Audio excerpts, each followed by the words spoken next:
So yeah, X-Men, by the way, I literally just hit stop on my non-spoiler review, so I need to get some damn water in me because I'm thirsty, I'm dehydrated, I'm tired.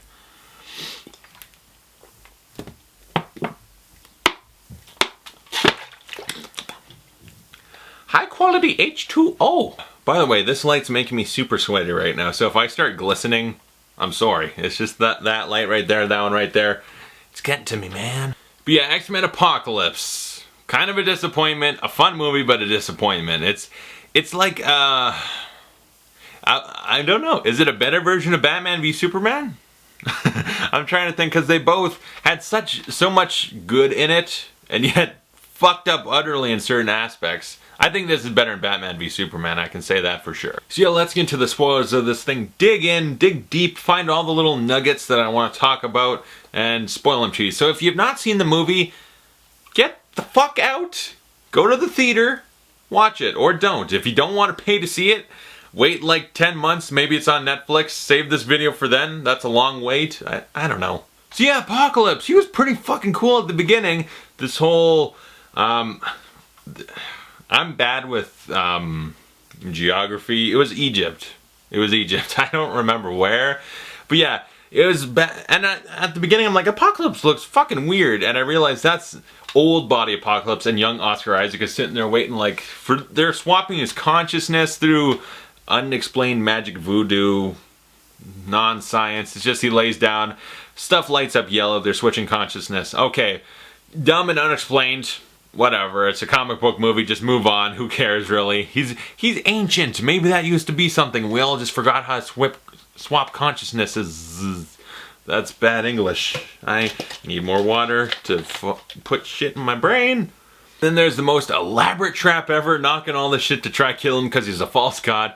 And his horsemen protect him, and he basically gets trapped under thousands of feet of rubble. It's like, well, shit. And he doesn't, the process isn't fixed.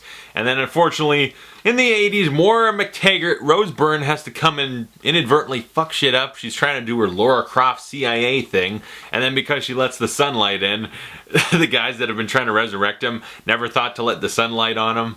I don't know. I feel like if you're trying to resurrect a god, I feel like eventually you'd be like, what if we let the sun touch him? It's like Indiana Jones, you know? Like, someone would think of that eventually, so maybe, I don't know how long they've been doing it. It seems like it might be a plot hole. But yeah, Moira McTaggart causes all this shit. She lets the sun in, revives him, there's tremors and all this and that, and then the X-Men are like, what the fuck was that?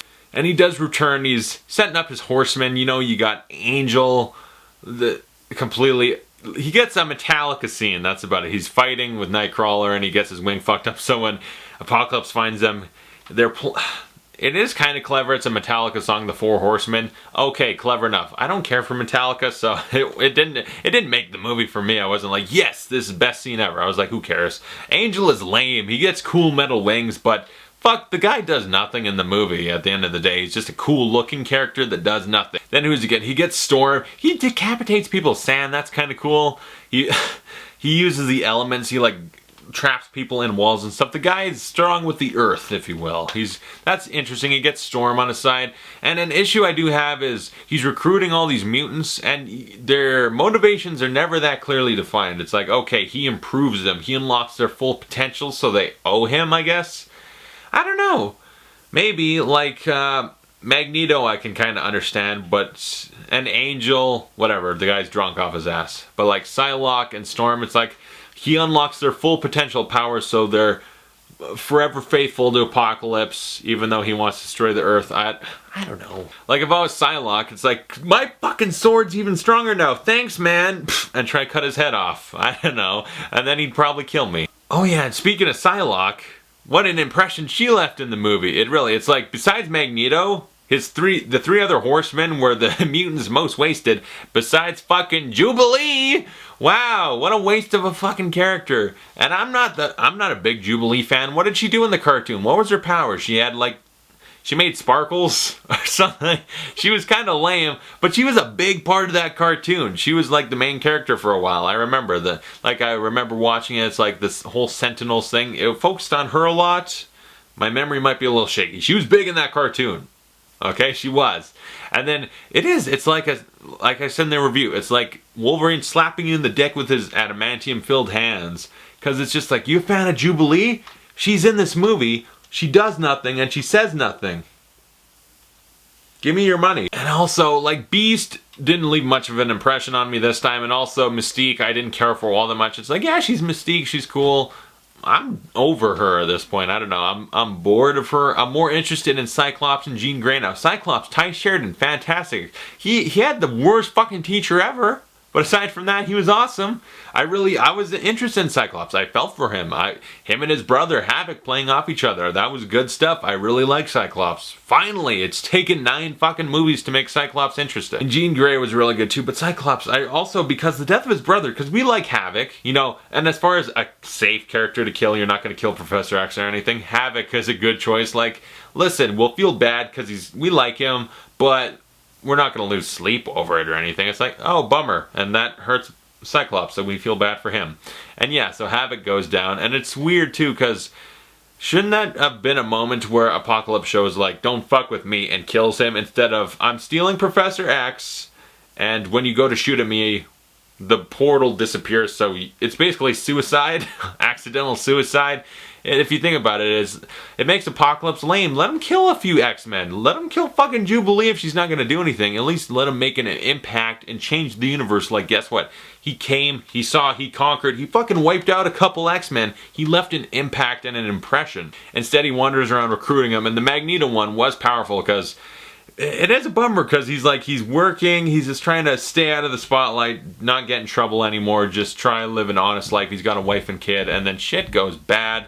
It really, when it happens, someone reported him because they saw he saved a guy, so then the guys show up with arrows, not guns, and then they fuck up and the guy lets go and something bad happens, killing his wife and kid, and it's like, the second he lets it go, you're just like, oh no.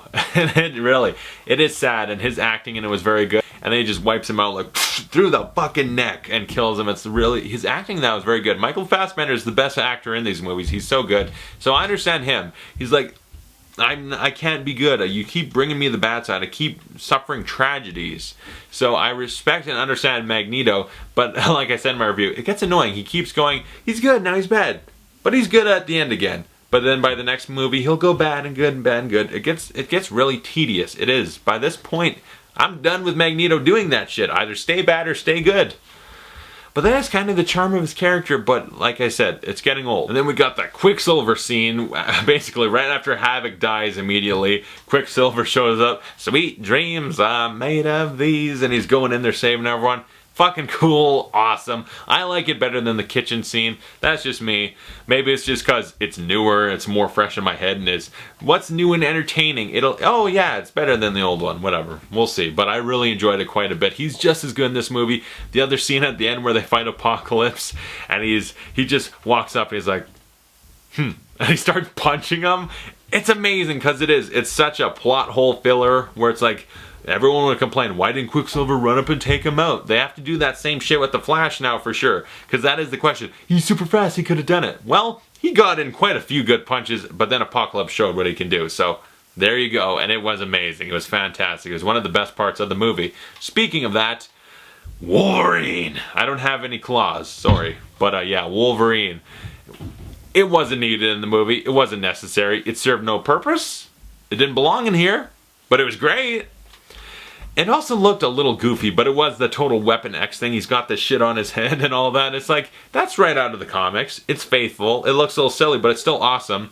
Because they're just out at the Alkali Lake or whatever, and hey, what's this shit? Let him out. And he just goes full Berserker mode. We finally get to see the Berserker slashing shit. There's blood everywhere, as close as he can get with this PG-13.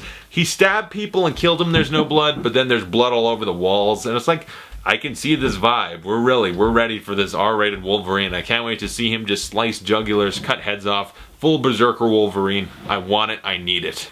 And thinking about it, it does help fill in the gaps between all these continuities because at this point, at the end of Days of Future Past, he goes from when he's drowning in the water, he wakes up modern times. And so it's like, alright, here's all the X-Men.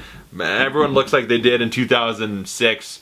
everything's good, right on. So this has helped filling in the gaps. Like between that time, Stryker got a hold of him, they did the Weapon X program, and he's running off into God knows what at this point. He runs off and he has unexplained, unknown adventures, because I think the new Wolverine's supposed to be Old Man Logan, so that'll be after the events of Days of Future Past. So it leaves it open. Wolverine can do whatever the hell he wants. But by the way, the after credit scene, I'm pretty sure, if I understand that, and I'm pretty sure most people that know a little bit caught on to this, they have his DNA and this and that. I believe that's supposed to be, because I've heard about it more recently, that's going to be female Wolverine, X-23. It's a teenage girl. I believe it's like a 19-year-old girl, or young 20, something like that, who's given Wolverine's DNA and becomes the female Wolverine.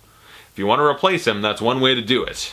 I don't know who you cast for that, though. It's going to be a difficult role to cast. You got to encapsulate the awesomeness of Hugh Jackman, but make it feminine and awesome. That's got to be hard. But yeah, so Wolverine slashes shit left and right. That's awesome. And then, what else is really spoilerish that I want to talk about? Basically, the end battle. Yeah, it's just... How much CGI shit can you throw around on a screen to make exciting? The answer... sometimes too much is too much, because they want it to be big in scale, grand, the apocalypse, and it's silly. Like he builds himself a little pyramid so he can do a body swap with Professor X explaining his hair loss. But like most of the movie, he's just been kind of standing around. I will take over the world.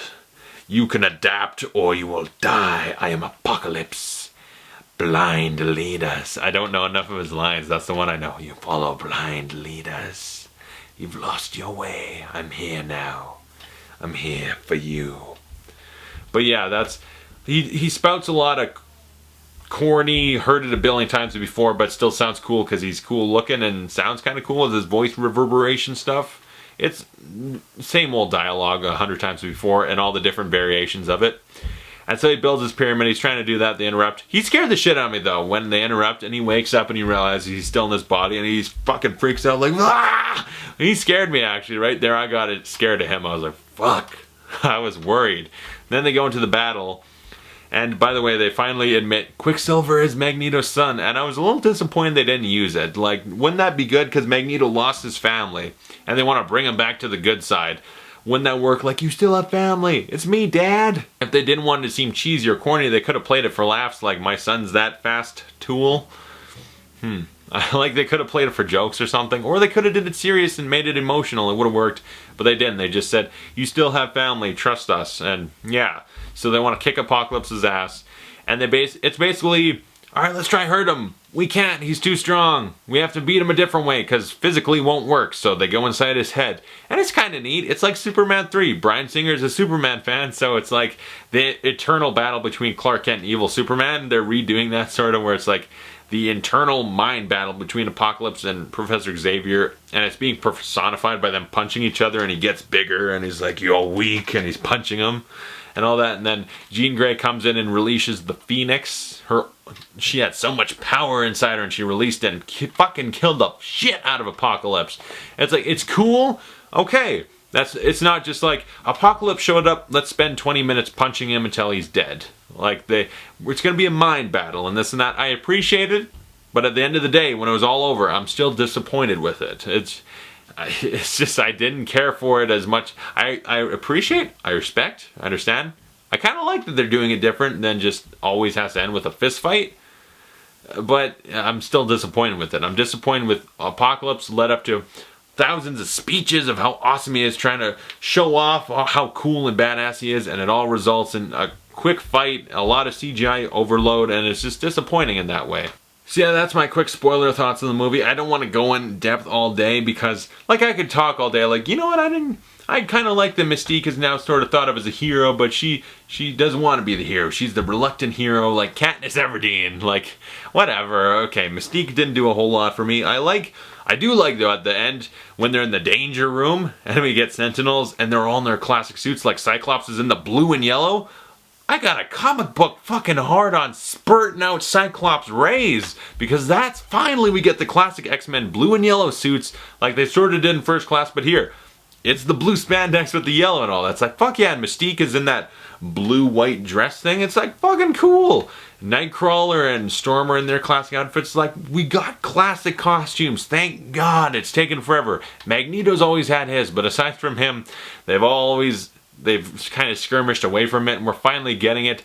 Thank you for that. But yeah, that's my spoiler thoughts. There's not much else to talk about. The Wolverine scene, the Quicksilver stuff, the big fight at the end, mind battles. There's not a whole lot of big spoilerific elements to talk about. I could go on all day about minor things, but that's my quick thoughts on all of it. What's your thoughts on it? And thank you guys so much for watching. I'll see you guys later.